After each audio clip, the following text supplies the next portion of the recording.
भोपाल 19 सितंबर 2023 भाजपा के संस्थापक सदस्य स्वर्गीय श्री कैलाश सारंग एवं उनकी धर्मपत्नी स्वर्गीय श्रीमती प्रसून सारंग की पुण्य स्मृति में बागेश्वर धाम के पीठाधीश्वर पंडित श्री धीरेन्द्र कृष्ण शास्त्री के श्रीमुख से 27 और 28 सितंबर को दोपहर 2 बजे से श्री हनुमंत कथा होने जा रही है। आयोजन की जानकारी देते हुए चिकित्सा शिक्षा मंत्री श्री विश्वास कैलाश सारंग ने बताया कि श्री हनुमंत कथा के भव्य आयोजन के लिए नरेला विधानसभा अंतर्गत पीपुल्स मॉल के पीछे फरोद स्थित 55 एकड़ परिसर में कथा स्थल बनाया गया है। कथा में देश भर से लगभग 10 लाख लोगों के आने का अनुमान है। उन्होंने बताया कि 28 तारीख को सुबह 10 बजे से दिव्य दरबार भी लगाया जाएगा। इसके साथ ही अनंत चतुर्दशी के अवसर पर पंडित श्री शास्त्री के सानिध्य में गणेश पूजन व गणेश विसर्जन भी संपन्न होगा, जिसके लिए कथा स्थल के समीप अनेक विसर्जन कुंड बनाए जा रहे हैं। 26 सितंबर को भोपाल आगमन पर अन्ना नगर से निकलेगी 20 किलोमीटर लंबी शोभा यात्रा। मंत्री श्री सारंग ने बताया कि श्री शास्त्री 26 सितंबर मंगलवार को भोपाल पहुंचेंगे। इस अवसर पर करीब 5000 वाहनों के काफिले के साथ लगभग 20 किलोमीटर लंबी शोभायात्रा निकाली जाएगी। यह शोभा यात्रा दोपहर 3 बजे नरेला विधानसभा अंतर्गत अन्ना नगर से प्रारंभ होकर कैलाश नगर, रचना नगर, ओल्ड सुभाष नगर, पंजाबी बाग, परिहार चौराहा, अशोक विहार, महामाई बाग स्टेशन, चांदबड़, सिमरा मंडी, सुभाष कॉलोनी,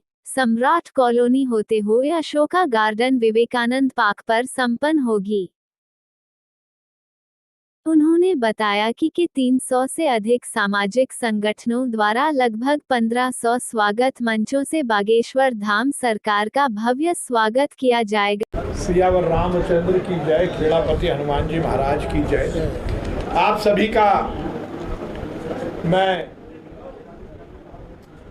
हार्दिक स्वागत करता हूं और सबसे पहले इस बात का बहुत धन्यवाद देता हूं कि हमारे अल्प निमंत्रण पर ही आप सब पधारे और आज का दिन बहुत शुभ दिन है। आज से गणपति विराजमान हो रहे हैं। गणपति जी की अनुकंपा, उनका आशीर्वाद हम सबको मिले। गणेश चतुर्थी की मैं आप सबको बहुत शुभकामनाएं देता हूं। विघ्नहर्ता गणपति महाराज रिद्धि सिद्धि के साथ हम सबके हृदय में, हम सबके घरों में, हमारे शहर में, हमारे प्रदेश में और हिंदुस्तान में विराजमान हो, ये गणपति भगवान से प्रार्थना है।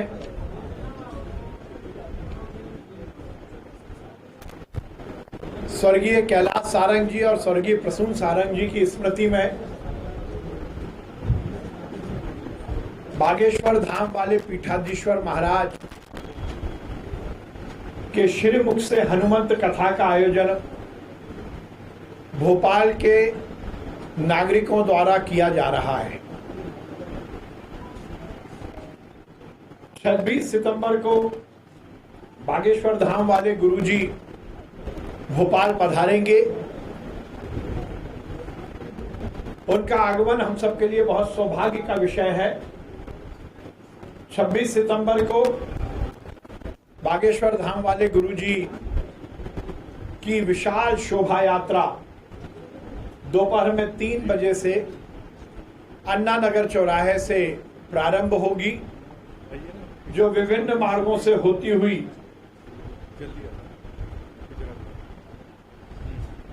अशोका गार्डन में समाप्त होगी। लगभग 20 किलोमीटर की ये शोभा यात्रा होगी, जिसमें लगभग 1501 स्थानों पर बागेश्वर धाम वाले गुरुजी का स्वागत किया जाएगा, उनका अभिनंदन किया जाएगा। 26 सितंबर को शोभा यात्रा का जो पूरा मार्ग है वो दीपावली जैसा उत्सव के रूप में सजाया जाएगा। इस पूरे मार्ग पर हमारी समिति का सभी नागरिकों से अनुरोध है कि सभी महिलाएं, सभी पुरुष अपने अपने घरों में दीपक जलाकर, आरती उतारकर, रंगोली बनाकर शोभा यात्रा का स्वागत करेंगे। बागेश्वर धाम वाले गुरुजी धीरेन्द्र शास्त्री जी का स्वागत करेंगे। 27 और 28 सितंबर को हनुमंत कथा का आयोजन पीपल्स मॉल के पीछे करोड़ क्षेत्र में होगा। कथा दोपहर में 2 बजे से प्रारंभ होगी।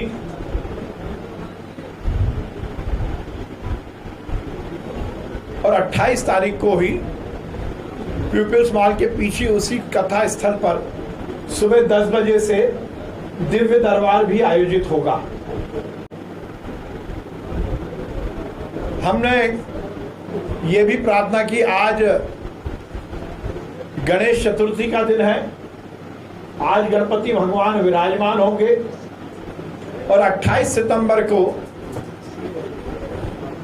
अनंत चतुर्दशी का दिन है। उस दिन हम सब गणपति भगवान को इस आराधना के साथ विदा करेंगे, विसर्जित करेंगे कि वो अगले साल पुनः पधारें। समिति ने निर्णय लिया है कि कथा स्थल पर ही बागेश्वर धाम वाले गुरुजी धीरेन्द्र शास्त्री जी के सानिध्य में विशाल गणपति आराधना होगी, पूजा होगी और उसके बाद सभा स्थल पर ही गणेश जी का विसर्जन भी होगा। कथा स्थल पर ही समस्त नागरिकों से यह अपील की जा रही है कि अपने अपने घरों में विराजित गणपति भगवान को 28 सितंबर को सुबह 10 बजे वो कथा स्थल पर लेके आए, दिव्य दरबार में भी वो पधारे और बागेश्वर धाम वाले गुरुजी के सानिध्य में गणपति भगवान की पूजा अर्चना कर कथा स्थल पर ही गणपति भगवान को विसर्जित करें। कथा कार्यक्रम के लिए विभिन्न कुंड बनाए जा रहे हैं।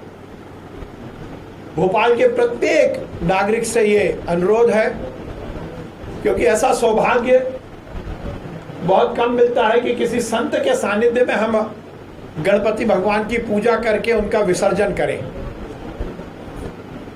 ये सौभाग्य का विषय है कि अनंत चतुर्दशी का दिन 28 तारीख को ही हो रहा है। उसी दिन ये अपील की गई है। 26 तारीख को शोभा यात्रा होगी। 27-28 तारीख को दोपहर में 2 बजे से पीपल्स मॉल के पीछे हनुमंत कथा का आयोजन होगा और 28 तारीख को ही सुबह 10 बजे से दिव्य दरबार और गणपति भगवान के विसर्जन का विशाल कार्यक्रम आयोजित किया जाएगा। ये हम सबके लिए प्रसन्नता की बात है कि जून के महीने में पंडित प्रदीप मिश्रा जी की शिव पुराण कथा का आयोजन भी उसी स्थान पर किया गया था, पीपल्स मॉल के पीछे करोड़ क्षेत्र में। उसी प्रांगण में पुनः हनुमंत कथा का आयोजन किया जा रहा है। लगभग 55 एकड़ में पंडाल बन रहा है, वाटरप्रूफ डोम लग रहे हैं। 55 एकड़ में जिस प्रकार से प्रदीप मिश्रा जी की कथा के समय जो व्यवस्थाएं थी, उसी तरह विशाल व्यवस्थाएं शुरू हो गई हैं। 55 एकड़ में वाटरप्रूफ डोम और उसके अंदर सभी श्रद्धालुओं के बैठने की व्यवस्था की गई है। लगभग 200 एकड़ में आसपास 13 स्थानों पर पार्किंग की व्यवस्था की गई है, क्योंकि इस पूरे आयोजन में ऐसी उम्मीद है कि बाहर से भी श्रद्धालु पधारेंगे और लाखों की संख्या में श्रद्धालुओं के उपस्थित होने का अनुमान है। पार्किंग की व्यवस्था सुचारू हो, इसलिए भी स्थान 13 स्थान चयनित किए गए हैं। प्रांगण में लोगों की आगमन के लिए 10 गेटों का निर्माण किया जा रहा है। अलग अलग जो प्रवेश द्वार हैं उनको अलग अलग नामकरण के साथ भोपाल शहर के लगभग 250 समाज और 300 सामाजिक संगठन और स्वयंसेवी संगठन इन 10 द्वार के मार्ग और कथा स्थल तक अपने अपने कार्यकर्ताओं के साथ जो श्रद्धालु हनुमत कथा में पधारेंगे उनकी सेवा करेंगे, पेयजल के माध्यम से, शरबत के माध्यम से। ये इस बात को परिलक्षित करता है कि ये कार्यक्रम संपूर्ण भोपाल का कार्यक्रम है और हर समाज, हर संगठन भोपाल का इस आयोजन से जुड़ा हुआ है। देखिए, हम सब ने मिलकर अभी जून के महीने में जो प्रदीप मिश्रा जी की कथा का आयोजन किया था, उसमें भी 10 लाख से अधिक श्रद्धालु पधारे थे। पर ये भगवान की कृपा थी कि उस समय यातायात की सुव्यवस्था रही। निश्चित रूप से अभी भी हम पूरी तरह से इस बात को सुनिश्चित कर रहे हैं कि यातायात की व्यवस्था सुगमता के साथ पूर्ण हो। पार्किंग स्थल भी इसीलिए डेवलप किए जा रहे हैं और सभी श्रद्धालु कथा स्थल तक सुगमता से पहुंचे। और खासकर पत्रकार बंधुओं के लिए हम अलग से पास इशू करेंगे एक दिन पहले कि पत्रकार बंधुओं को किसी भी तरह की दिक्कत ना हो।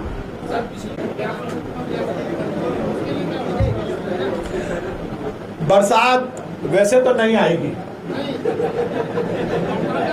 अब बिल्कुल हनुमान जी महाराज की कृपा रहेगी, राम जी की कृपा रहेगी। अब बरसात का कोई आने का कोई संभावना नहीं है, परंतु वाटरप्रूफ डोम लगाए गए हैं और फिर तो हरी इच्छा है। हरी इच्छा में जिसको जो भगवान जो मौका देगा वो वैसा करेगा। सुझाव हो तो बता दीजिए। कोई सुझाव आपके? मैंने आपसे बोला कि आप लोग भी आपकी सहमति से मैंने, क्योंकि आपके भाव भंगिमा में मैंने ये जो स्वीकृति को ग्रहण किया कि आप सब भी इस आयोजन समिति के सदस्य ही हैं, तो प्रेस कॉन्फ्रेंस तो हो गई है। यदि किसी को कोई समिति के सदस्य को कोई सुझाव देना हो, जैसा भाई साहब ने बोला कि पत्रकार बंधुओं को लिए अलग से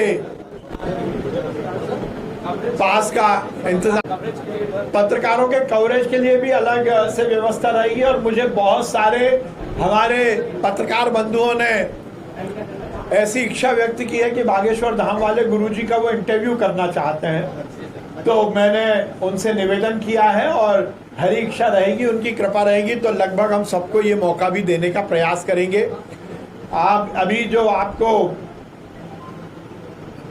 विज्ञप्ति का फोल्डर प्रदान किया जा रहा है, उसमें आज गणपति भगवान के दिन गणपति भगवान के पिता महादेव बाबा की जो शिव पुराण की कथा आयोजित की गई थी, उस समय प्रदीप मिश्रा जी द्वारा जो रुद्राक्ष अभिमंत्रित थे वो भी आपको वितरण किया जा रहा है। आज सबसे पहले रुद्राक्ष खेड़ापति हनुमान जी महाराज को आज मैं समर्पित करके आया और भगवान जी को आज अर्पित किए, क्योंकि लगभग 2 से 2.5 लाख रुद्राक्ष की पैकिंग में इतना समय लगा। हमने उस समय प्रदीप मिश्रा जी की कथा के समय पंजीयन का समिति ने निर्णय लिया था, क्योंकि कथा स्थल से रुद्राक्ष बांटना थोड़ा मुश्किल काम था, इसलिए समिति ने उस समय ये निर्णय लिया था कि जो जो रजिस्ट्रेशन कराएंगे उनके घरों पर हम रुद्राक्ष को वितरित करेंगे। 2.5 लाख रुद्राक्ष की पैकिंग में समय लगा और आज हमने हनुमान जी महाराज, खेड़ापति हनुमान जी महाराज के चरणों में पहला रुद्राक्ष अर्पित किया और उसके बाद आज सभी सरस्वती पुत्रों को भी हम यहाँ पर रुद्राक्ष भेंट कर रहे हैं, वो आप जरूर स्वीकार करेंगे। साइज बढ़ाया गया है और लगभग 1.5 गुना पंडाल का साइज किया गया है। अभी देखिए, वैसे तो ये राम जी और हनुमान जी की कृपा है और जितने लोग आएंगे वो सब हनुमान जी महाराज के भक्त होंगे, सब समाहित होंगे, कोई दिक्कत नहीं है। घर में बांटे जाएंगे। जिनने भी रजिस्ट्रेशन कराया है, हमने ऑनलाइन रजिस्ट्रेशन किया था, मिस्ड कॉल के से रजिस्ट्रेशन कराया था, जिन जिन ने रजिस्ट्रेशन कराया उनको रुद्राक्ष हम वितरित करेंगे।